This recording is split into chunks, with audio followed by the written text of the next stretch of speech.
Hi guys, ಹೇಗಿದ್ರೆಲ್ಲರೂ welcome back to another video. Friends, ಇವತ್ತು ನಾವು ಹೋಗ್ತಾ ಇದೀವಿ ಬೆಂಗಳೂರಲ್ಲಿ ಟ್ರೆಂಡ್ ಆಗ್ತಿರೋ ಒಂದು ಜಾಗಕ್ಕೆ. ಅದ್ಯಾವುದು ಅಂದ್ರೆ ಬೊಮ್ಮಸಂದ್ರದಲ್ಲಿ ಹೊಸದಾಗಿ ಓಪನ್ ಆಗ್ತಿರೋ ರಾಮೇಶ್ವರಂ ಕೆಫೆ.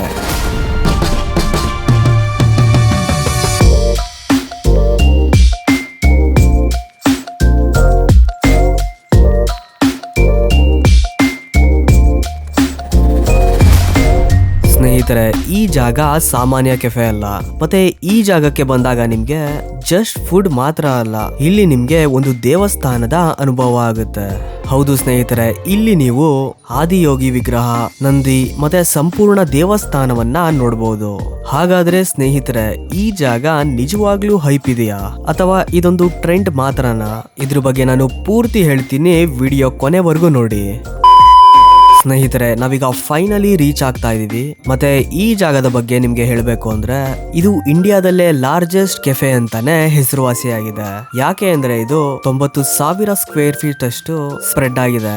ಸ್ನೇಹಿತರೆ, ಫಸ್ಟ್ ಎಂಟ್ರಿ ಕೊಟ್ಟಾಗ ನಮ್ಗೆ ಮೊದ್ಲು ಕಾಣಿಸಿದ್ದು ಈ ಒಂದು ಕೃಷ್ಣ ಕುಟೀರ. ಇದನ್ನ ಗೋಶಾಲಾ ಅಂತಾನೂ ಕರೀತಾರೆ. ಹಾಗೆ ಮುಂದೆ ಬರ್ತಾ ಇದ್ರೆ ಆದಿಯೋಗಿ ಸ್ಟ್ಯಾಚ್ಯೂ ಕಾಣುತ್ತೆ. ಇದನ್ನ ಪ್ಯೂರಿಟಿ, ಆಂಬಿಯನ್ಸ್ ಮತ್ತೆ ಸ್ಪಿರಿಚುವಲ್ ಟಚ್ ನ ಕೊಡೋಕೆ ಡಿಸೈನ್ ಮಾಡಿದ್ದಾರೆ. ಮತ್ತೆ ಇಲ್ಲಿ ರೈಟ್ ಅಲ್ಲಿ ಒಂದು ಲಿಂಗ ಭೈರವಿ ದೇವಸ್ಥಾನ ಇದೆ. ಜನರು ಊಟಕ್ಕೆ ಮುಂಚೆ ಈ ದೇವಿಯ ದರ್ಶನ ಮಾಡಿ ಹೋಗ್ತಾರೆ. ಸ್ನೇಹಿತರೆ, ಈಗ ನಾವು ಫುಡ್ ಸೆಷನ್ಗೆ ಬರೋಣ. ಇಲ್ಲಿ ದಶಾವತಾರ ಅನ್ನೋ ಕಾನ್ಸೆಪ್ಟ್ ಅಲ್ಲಿ ಫುಡ್ ಕೌಂಟರ್ ನ ಅರೇಂಜ್ ಮಾಡಿದ್ದಾರೆ. ಅಂದ್ರೆ ಪ್ರತಿ ಕೌಂಟರ್ಗೂ ಒಂದೊಂದು ಥೀಮ್ ಇದೆ. ಈ ಕೌಂಟರ್ ನಲ್ಲಿ ಡಿಫ್ರೆಂಟ್ ಸೌತ್ ಇಂಡಿಯನ್ ಐಟಮ್ಸ್ ಗಳನ್ನ ಸರ್ವ್ ಮಾಡ್ತಾರೆ. ಇದು ನಾರ್ಮಲ್ ಕೆಫೆ ಸೆಟಪ್ ಅಲ್ಲ, ಇದನ್ನ ಕಾನ್ಸೆಪ್ಟ್ ಬೇಸ್ ಸರ್ವಿಸ್ ಅಂತಾನೆ ಹೇಳ್ಬಹುದು. ಫ್ರೆಂಡ್ಸ್, ಇಷ್ಟರವರೆಗೂ ನೋಡಿದ್ದು ನಾವು ಈ ಜಾಗದ concept base experience, like architecture, spiritual element ಮತ್ತೆ ಫುಡ್ ಸೆಟಪ್. ಸ್ನೇಹಿತರೆ, ಈಗ ಮುಖ್ಯ ವಿಷಯ ಇಲ್ಲಿನ ಫುಡ್ ಟೇಸ್ಟ್ ಹೇಗಿದೆ ಅಂತ ನೋಡೋಣ.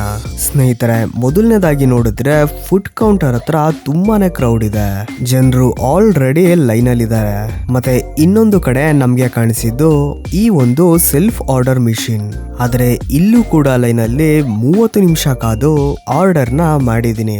ಇಲ್ಲಿ ನಾನು ತಗೊಂಡಿದ್ದು ಗೀ ಪುಡಿ ಮಸಾಲಾ ದೋಸಾ, ಪುಳಿಯೋಗರೆ, ಗೀ ಬಟನ್ ಇಡ್ಲಿ, ಸಾಂಬಾರ್ ವಡ, ಮತ್ತೆ ಈ ಬಿಸಿ ವೆದರ್ಗೆ ವಾಟರ್ ಮೆಲನ್ ಜ್ಯೂಸ್ ಮತ್ತೆ ಮ್ಯಾಂಗೋ ಮಿಲ್ಕ್ ಶೇಕ್ ನ ಆರ್ಡರ್ ಮಾಡಿದೀನಿ. ಇಷ್ಟೆಲ್ಲ ವೇಟ್ ಮಾಡಿದ್ಮೇಲೆ ಫುಡ್ ಟೇಸ್ಟ್ ಹೇಗಿರುತ್ತೆ ಅನ್ನೋದು ಮುಖ್ಯ. ಮೊದಲನೇದಾಗಿ ನಾನ್ ಟ್ರೈ ಮಾಡಿದ್ದು ಗೀ ಪುಡಿ ಮಸಾಲಾ ದೋಸಾ. ನೋಡೋಕೆ ಕ್ರಿಸ್ಪಿಯಾಗಿ ಟೇಸ್ಟಿಯಾಗಿ ಕಾಣ್ತಾ ಇದೆ. ನಿಜವಾಗ್ಲೂ ತುಂಬಾನೇ ಚೆನ್ನಾಗಿದೆ. ಈ ಗೀ ಫ್ಲೇವರ್ ಮತ್ತೆ ಅದ್ರಲ್ಲಿ ಹಾಕಿರೋ ಪುಡಿ ಕಾಂಬಿನೇಷನ್ ಸೂಪರ್ ಆಗಿದೆ ಅಂತಾನೆ ಹೇಳ್ಬೋದು. ನನ್ಗೆ ಇದು ಪರ್ಸನಲಿ ತುಂಬಾನೇ ಇಷ್ಟ ಆಯ್ತು. ನೆಕ್ಸ್ಟ್ ನಾನ್ ಟ್ರೈ ಮಾಡಿದ್ದು ಪುಳಿಯೋಗರೆ. ಇದು ನನಗೆ ಓಕೆ ಅಂತಾನೆ ಅನ್ನಿಸ್ತು. ಸ್ಪೈಸಿ ಲೆವೆಲ್ ಕೂಡ ನಾರ್ಮಲ್ ಇದೆ. ಓವರ್ ಆಲ್ ಇದು ಆವರೇಜ್ ಸೈಡ್ ಅಲ್ಲಿ ಇದೆ.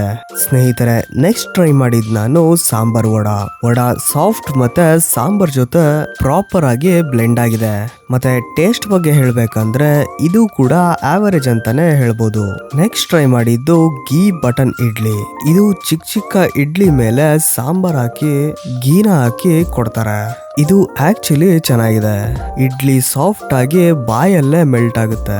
ಇದು ಕೂಡ ಸಿಂಪಲ್ ಆದ್ರೂ ಸ್ಯಾಟಿಸ್ಫ್ಯಾಕ್ಷನ್ ಅಂತಾನೆ ಹೇಳ್ಬೋದು. ಫ್ರೆಂಡ್ಸ್, ಈಗ ಫೈನಲ್ ಆಗಿ ಟ್ರೈ ಮಾಡಿದ್ದು ವಾಟರ್ ಮೆಲನ್ ಜ್ಯೂಸ್ ಮತ್ತೆ ಮ್ಯಾಂಗೋ ಮಿಲ್ಕ್ ಶೇಕ್. ಈ ಹೀಟ್ ಅಲ್ಲಿ ಡ್ರಿಂಕ್ ತುಂಬಾನೇ ಇಂಪಾರ್ಟೆಂಟ್. ವಾಟರ್ ಮೆಲನ್ ತುಂಬಾನೇ ಫ್ರೆಶ್ ಆಗಿದೆ. ಮತ್ತೆ ಮ್ಯಾಂಗೋ ಮಿಲ್ಕ್ ಶೇಕ್ ಕೂಡ ಪರ್ಫೆಕ್ಟ್ ಫೀಲ್.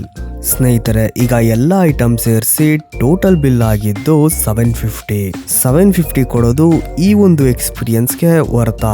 ಫ್ರೆಂಡ್ಸ್, ಫುಡ್ ಮಾತ್ರ ನೋಡಿದ್ರೆ ಮಿಕ್ಸ್ ಒಪಿನಿಯನ್ ಬರುತ್ತೆ. ಬಟ್ ಆಂಬಿಯನ್ಸ್, ಕಾನ್ಸೆಪ್ಟ್, ಎಕ್ಸ್ಪೀರಿಯನ್ಸ್ ಸೇರಿಸಿ ನೋಡಿದ್ರೆ ವರ್ತ್ ಅಂತಾನೆ ಹೇಳ್ಬೋದು.